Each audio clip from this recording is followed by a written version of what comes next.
तिब्बत की पहाड़ियों के समीप एक बहुत छोटा सा गांव था। वहां के लोगों का जीवन समस्याओं से भरा था। फिर भी गांव के लोग खुशी खुशी अपने छोटे मोटे काम में लगे रहते थे। गांव वालों का बाहरी दुनिया से कोई खास संपर्क नहीं था। इसी वजह से इस गांव को नजरअंदाज किया जाता था। कोई भी सरकारी योजना इस गांव तक नहीं पहुंच पाती थी।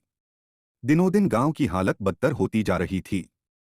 गांव के सभी लोग पुरानी प्रथाओं के अनुसार ही गौतम बुद्ध जयंती मनाया करते थे और इस दिन गांव के ज्यादातर लोग बौद्ध भिक्षुओं की तरह पोशाक पहनकर ध्यान किया करते थे।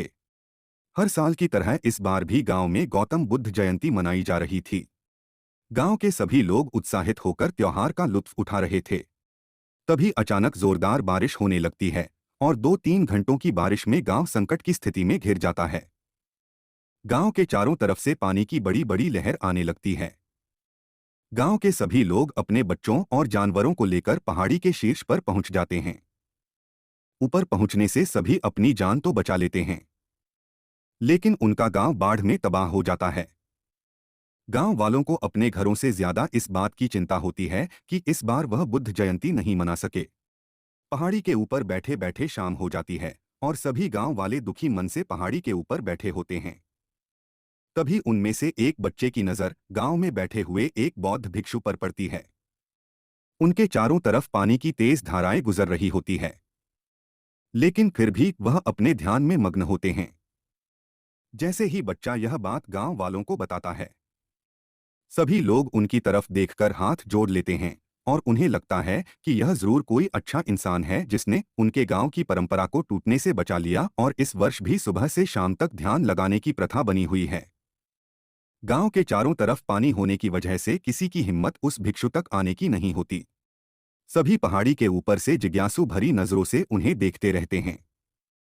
जैसे जैसे रात होती जाती है, गांव में पानी का स्तर और भी बढ़ता जाता है।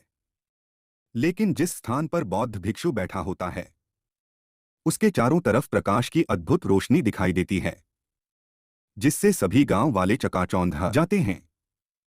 अब उन्हें लगने लगता है कि हो ना हो यह जरूर कोई पुण्य आत्मा है। इस गांव वाले सारी रात यह नजारा देखते रहते हैं और देखते ही देखते उन सभी की नींद लग जाती है। जैसे ही वह सुबह उठते हैं तो उनका गांव स्वर्ण नगरी में बदल चुका होता है। गांव के सभी लोग सोने का गांव देखकर सन्न रह जाते हैं।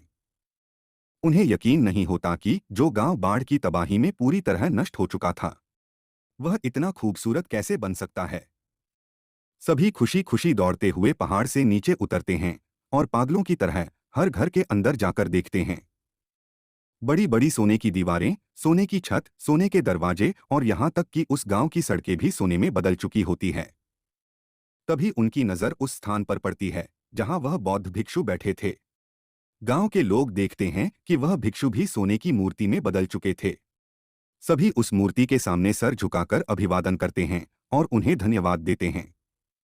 गांव के लोगों को पूरा यकीन हो जाता है कि इनके चमत्कार की वजह से ही यह गांव इतना खूबसूरत बन गया। सोने के गांव की चर्चा दूर दूर तक फैलने लगती है और कुछ ही सालों के बाद उस गांव में रहने वाले हर व्यक्ति का जीवन खुशियों से भर जाता है और आज भी गांव के लोग उस बौद्ध भिक्षु की मूर्ति को गौतम बुद्ध की तरह पूजते हैं।